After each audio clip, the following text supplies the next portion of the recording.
The title of my presentation is Rethinking the Concept of Treatment-Resistant Depression. Should we move towards difficult to treat depression? There is quite a lot of hesitations on the definitions of treatment-resistant depression. There's 115 published definitions of it. And while most of them are categorical, more and more of the more recent definitions tend to move towards a more dimensional approach. And they all take into account the number of treatment failures without always defining what is a failure. Half of the definitions say, yeah, there should have been at least 2 failed treatments that were adequate in dose and in duration. Quite a lot of these algorithms, they also talk about a kind of hierarchy. For example, they give more points of resistance to ECT than to a drug treatment. But the question is, how much worth in figures is ECT compared to drug treatment? Or they will say, for example, TCAs have a higher weight than SSRIs. Is this correct? And how do you decide to give figures onto that? What weight should be given to combination or augmentation strategies? That's another point of debate. The duration of episode is usually said it should be at least 6 weeks, although we know that sometimes we need longer periods before we can really judge if a certain treatment is efficacious. And quite often, there's also kind of severity of symptoms that is taken into account. So the number of treatment failures, the duration of the episode, and the severity of symptoms. But unfortunately, what is most often not sufficiently taken into account is the psychosocial factors influencing outcome. And as I'm going to show you, this is dramatic. The place of psychotherapy and the place of neuromodulation. Only 11% of all the published definitions say something about neuromodulation, and then it's only limited to ECT or rTMS. Questions on terminology. The term treatment-resistant depression is probably devoid of empathy.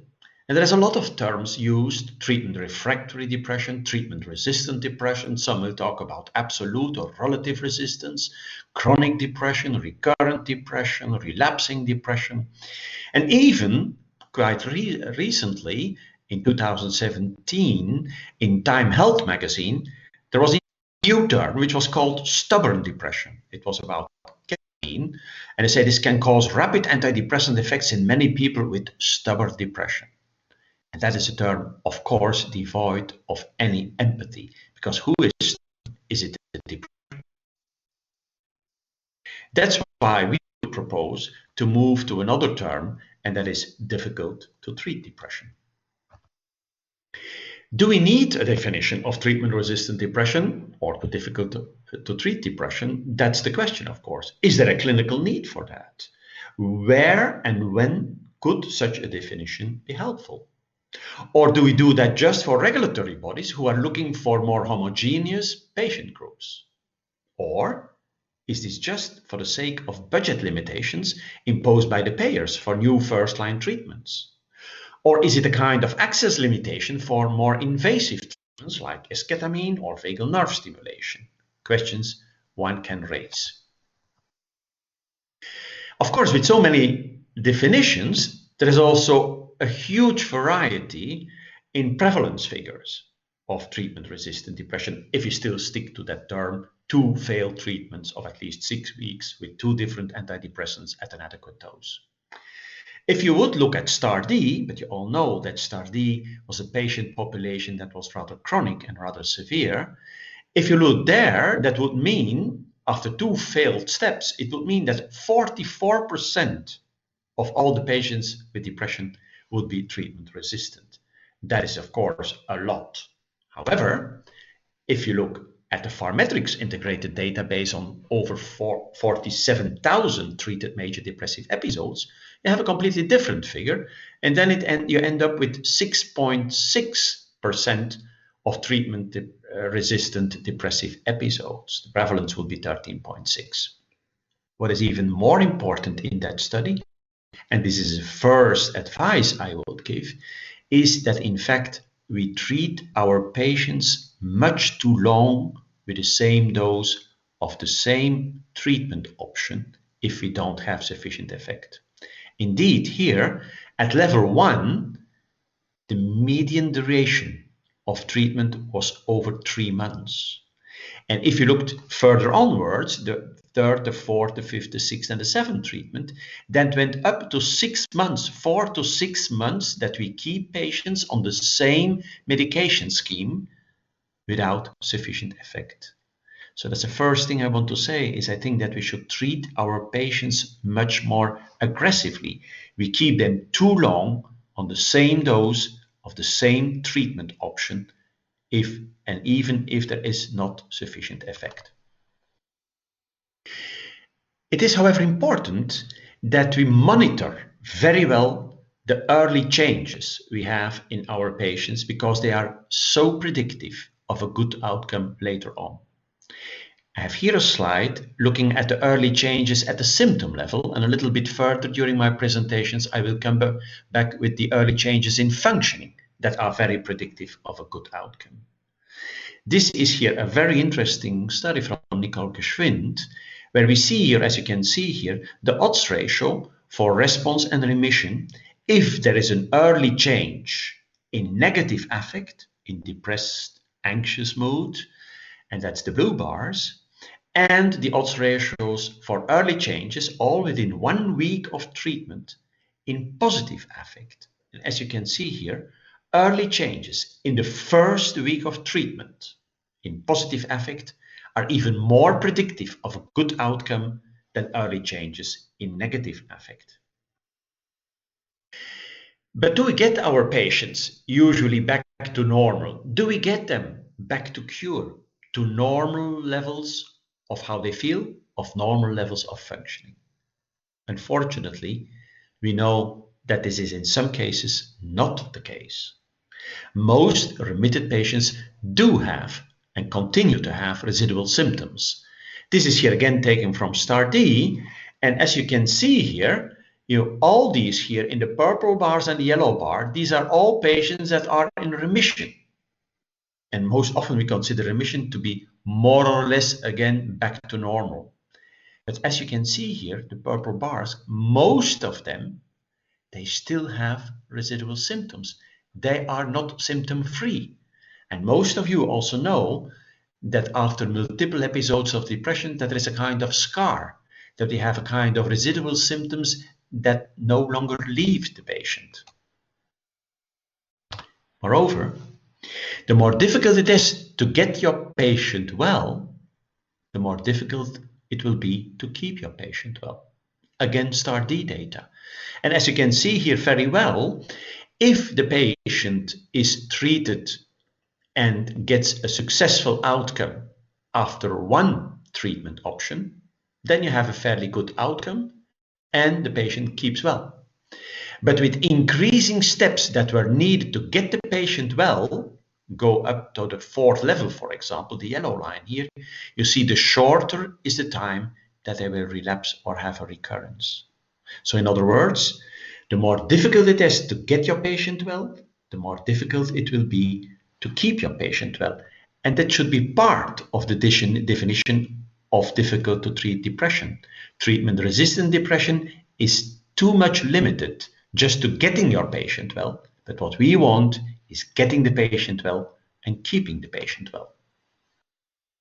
That's why we want to move from the term treatment-resistant depression or refractory depression to the term difficult to treat depression.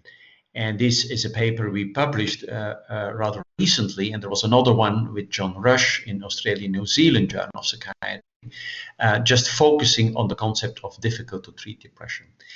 And this graph or this table here is rather important just to say a little bit what do we mean with treatment-resistant depression, with refractory depression, and with difficult to treat depression. It's sometimes interesting to go back to the etymology of words. Treatment-resistant, you have the word resistere in it, which means hold out against, oppose, make a stand against, stand firm. Refractorious means stubborn, obstinate, while treating doesn't mean tractare, doesn't mean that we're going to cure everybody. It means that you're going to manage, it means that you're going to negotiate, dealing with, handling the depression. And that is much more a collaborative concept in where the patient has a role, in which the family has a role, and in which the physician has a role. While treatment-resistant depression and refractory depression are much more about blaming the disorder or the patient behind the disorder.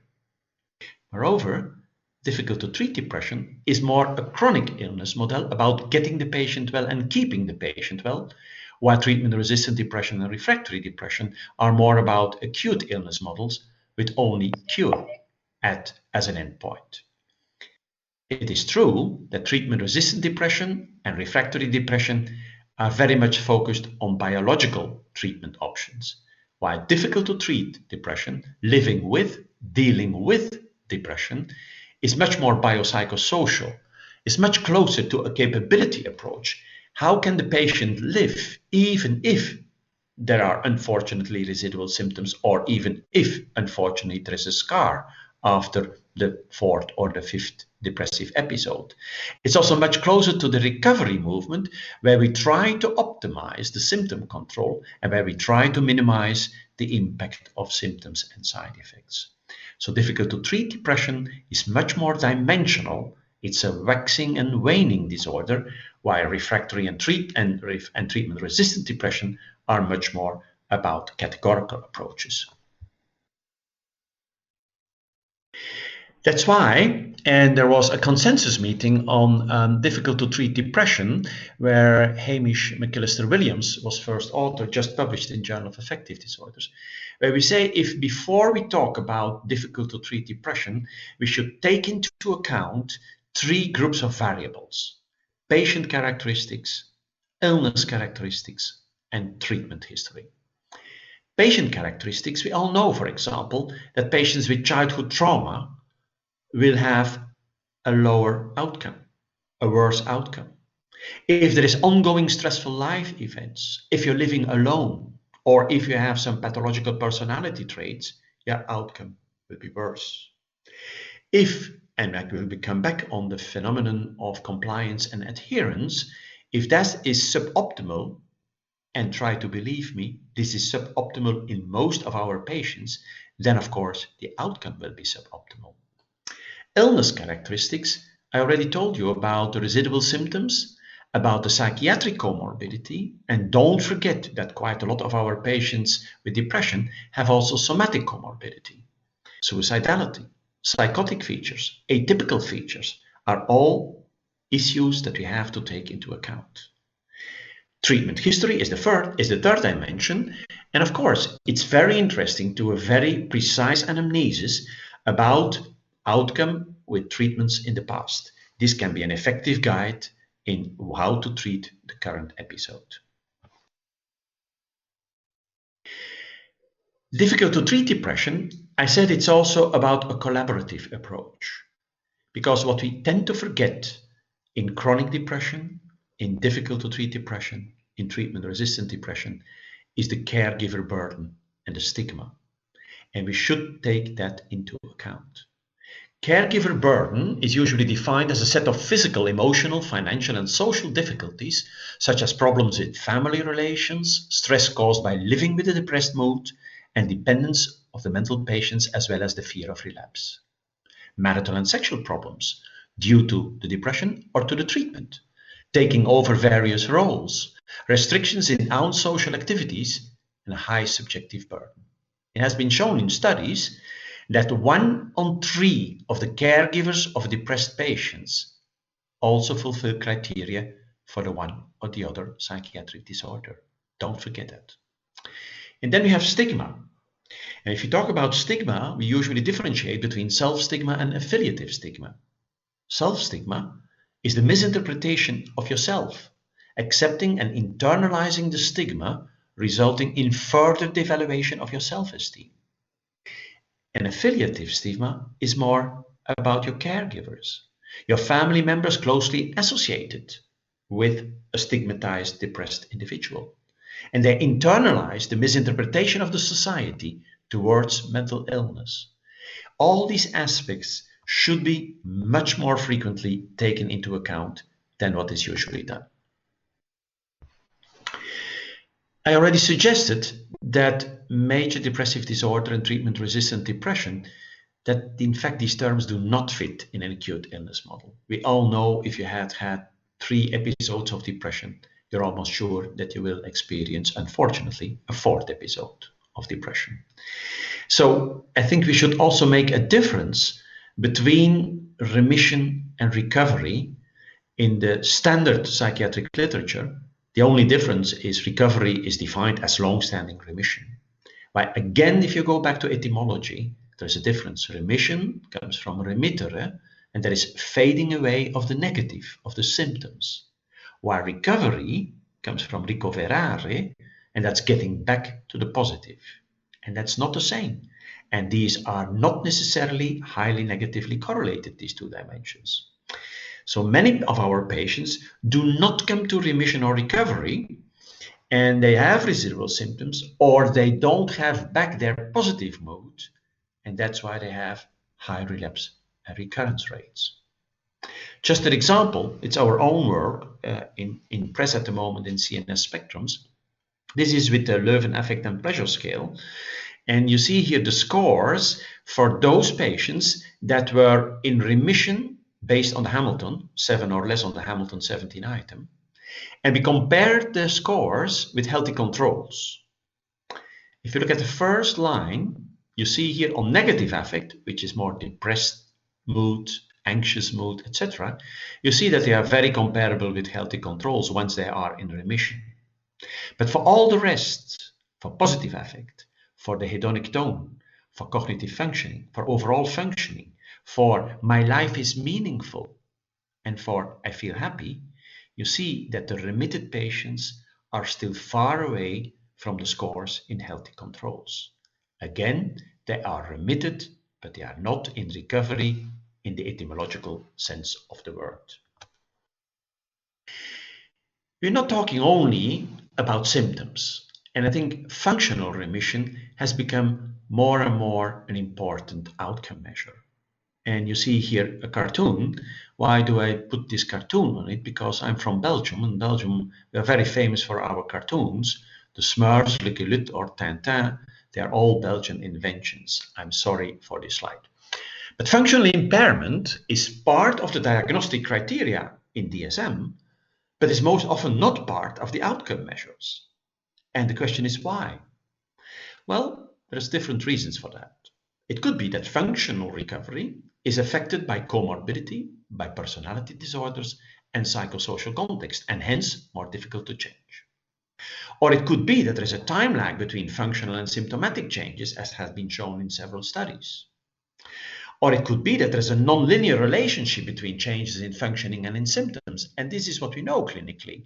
If you bring your patient down from a Hamilton 21 to 17, and another patient, you bring the Hamilton down from 11 to 7, this is the same 4-point difference, but the improvement in functioning will be much larger if you bring down the Hamilton from 11 to 7 than from 21 to 17. It has also been shown that the premorbid functioning is in fact the best predictor of the post-treatment functioning, so independent from the depressive episode. And last but not least, it could well be that functional impairment may well need other treatment options than the symptoms. It is important, I think, if you talk about functioning, I'm just focusing for 2 slides on occupational functioning. And a question you probably all have in your daily practice is, if I put my patient on sick leave, do I do so? When do I do so? For how long do I do so? When do I reconsider that? And what are the facts that I'm basing my decision upon? But if you put somebody on sick leave, and this is a very old paper from Bilske, Canadian Journal of Psychiatry, but from, at least to me, in my clinical practice, it's still the best one that has been written on the subject, is if you put a patient on sick leave, you have to weigh out the benefits and the costs of it. The benefits of putting somebody on sick leave can be removal from occupational stresses and of underperforming, or giving the patient more time and opportunity to engage in activities conducive to recovery. That's the plus. But there's also the negative: inactivity, retreating to bed. Isolation, if you put the patient on sick leave without the usual social context afforded by the workplace. Just let's think 1 second now about the COVID situation we all face. We just realized that our social contexts are for a large part linked to the workplace we are in. Or it could be that the development of secondary anxiety patterns come up whereby the patient becomes more apprehensive about returning to work. It can be loss of income. And we all know that the longer the disability leave, the less likely it is that the patient will ever return to gainful employment. Therefore, we should always support and sustain the link between the patient and his or her workplace. So encourage your patients in active coping with difficulties at work, if that was the cause of the depression. Encourage the patient to maintain lines of communication rather than avoiding contact out of shame with your supervisor, co-workers, HR, or etc. And collaborative decision-making about when to go back to work, empowerment of your patients. I already showed you that early symptomatic changes are very good predictors of a good outcome. It is interesting to see that recently there was also a very nice study by Suarez just showing that early functional improvement is also a very good significant predictor of a good outcome. What you can see here, left part of the slide, is looking at what is the chance that you will have a very good functional response after a full treatment course, depending, left part of the left slide, if you have an early improvement in functioning or no early improvement in functioning. And you see here, this is with desvenlafaxine, you see here that if you have early functional improvement, that you have a much higher chance of having a very good functional response at the end. Or lower part of the left part of the slide is also for functional remission. Early improvement is a very significant predictor. Right part of the slide is even a bit more strict definitions. What you see there is that the proportion of patients achieving not only functional response or remission, but also symptomatic response and remission. And you see, I apologize, the y-axis is a little bit different in the left slides and the right part of the slide. But you see here that, of course, if you take functional and symptomatic remission, the figures are a little bit lower. But again, desvenlafaxine is doing better than placebo, as well in those with early improvement as those not in early improvement. And what you also see is that, in fact, you see that an early improvement is always better than not having an early improvement. So we should, if you put a patient on medication, it is very important after 1 or 2 weeks to have an assessment of improvement. We all know there is a golden rule saying that if there is not a 20% improvement within the first 2 weeks of treatment, the chance that there will be a good outcome after 8 weeks is close to 0. So we should monitor our patients after 1 or 2 weeks of treatment. If we then come back to outcome, what is an acceptable outcome? Where do we get with our antidepressants? We often tend to forget that the outcome is in fact the sum of 3 different things. Spontaneous evolution, the so-called placebo effect, which is often called aspecific effects, and then the active pharmacological treatment. This slide is not fully correct because, as you all know, knowing Helen Mayberg's work, is that the neurobiological changes in the brain of placebo and of active treatment are partially overlapping. Anyhow, if you think about major depression, untreated major depression, this is a very interesting study, I think.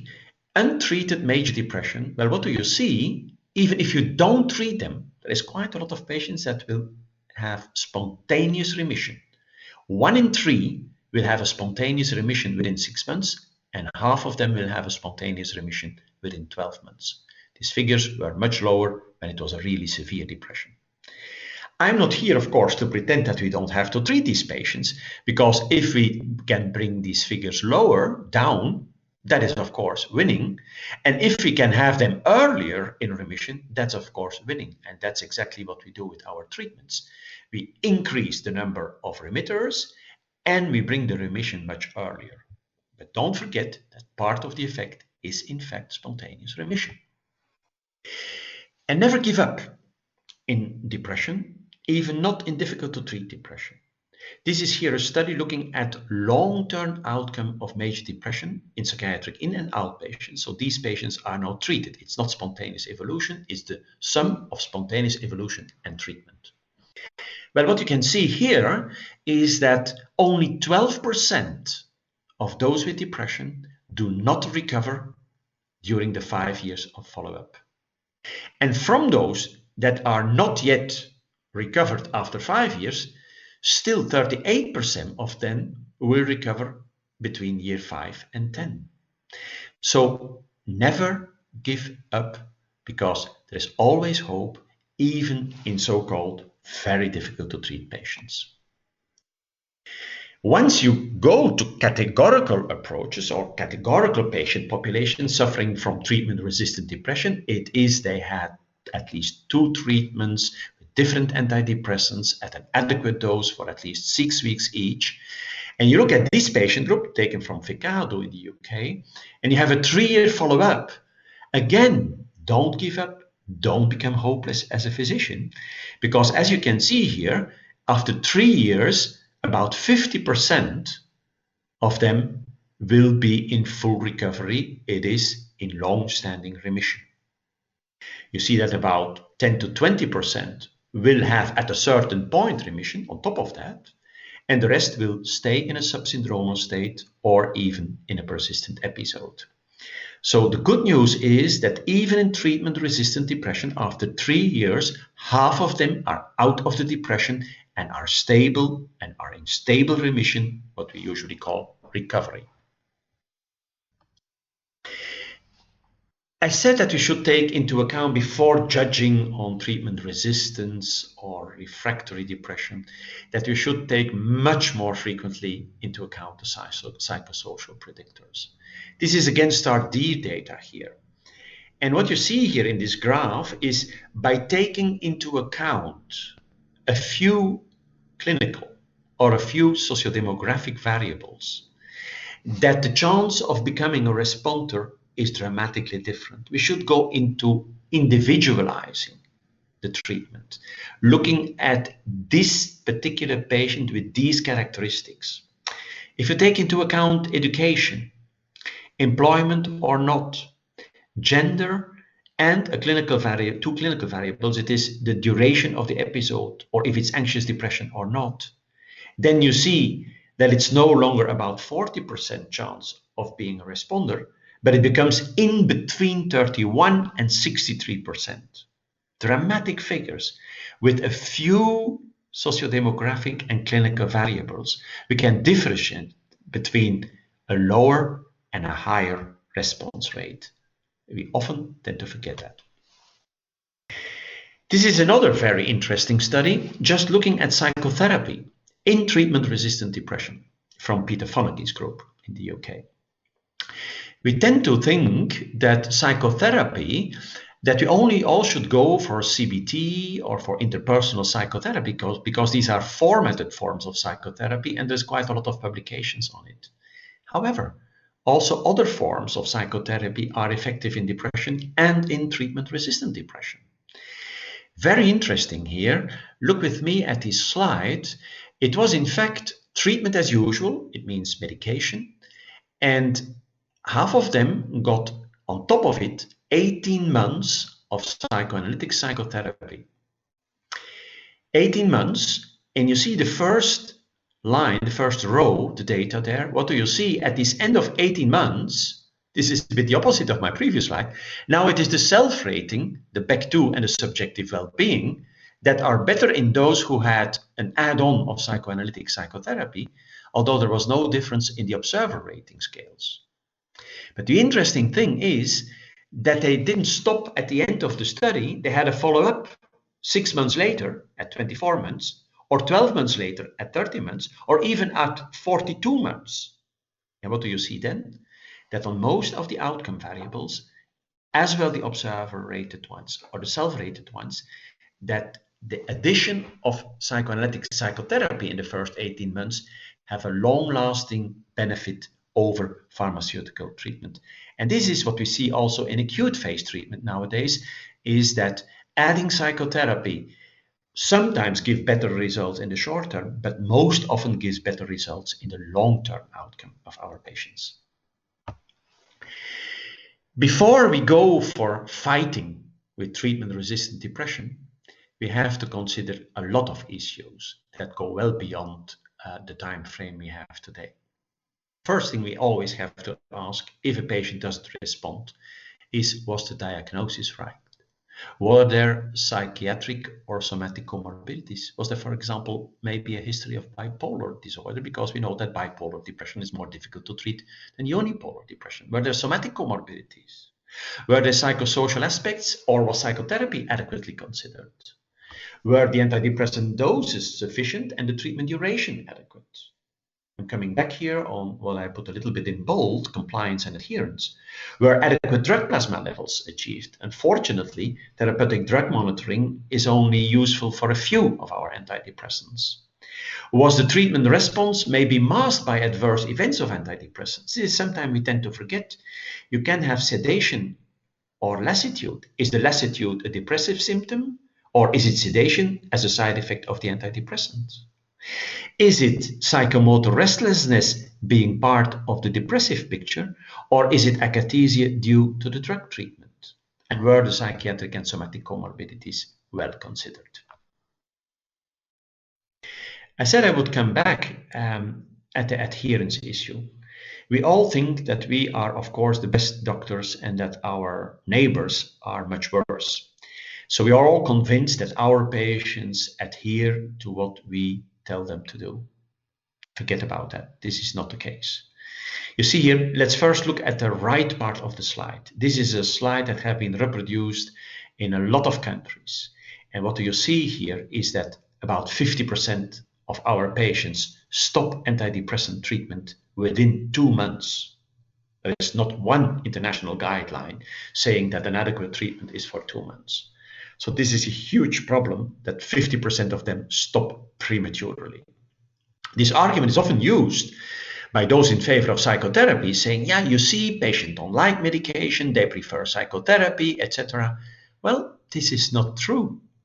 Because if you look at the left part of the slide, this is data taken from the NHS in the UK, looking at early termination of psychotherapy. And again, you see there that the average number of sessions is only 5.3. And 74% of all the patients that started psychotherapy had 6 sessions or less. I think most of us would agree that 5 sessions of psychotherapy is maximum a little bit of psychoeducation is by large insufficient. So we forget that also in psychotherapy, patients quite often say, they tell us that they prefer psychotherapy over medication, but once they have to engage in psychotherapy, they also are non-adherent as well as they are non-adherent with medication. Therefore, adherence should be addressed actively. Not only thinking I have a good doctor-patient relationship, that is not sufficient. The most expensive drug is the one that is not taken. Always remember this. We should look at adherence rates and how many patients continue to take their medication. This is just a very nice database here of over 270,000 patients. They were looking at the median weeks to discontinuation or the persistence, how many patients were still on the medication after 6 months and after 12 months. And I have to say here, these are high figures. It's not in contradiction with the previous slides because they only came into the study if they had already at least 3 months of medication. Well, what do you see there? That the 3 drugs that do best here are branded as venlafaxine, escitalopram, and venlafaxine. They have higher persistence, so the patients continue better to stay on the medication with these 3 drugs than with all the other antidepressants that were in the study. Important to know. Come to the end, I say treatment resistance, refractory, which are a little bit stubborn terms which induce fighting against it. But I very much love this quote from Dun Tzu. Supreme excellence consists of breaking an enemy's resistance without fighting. Thank you for your attention.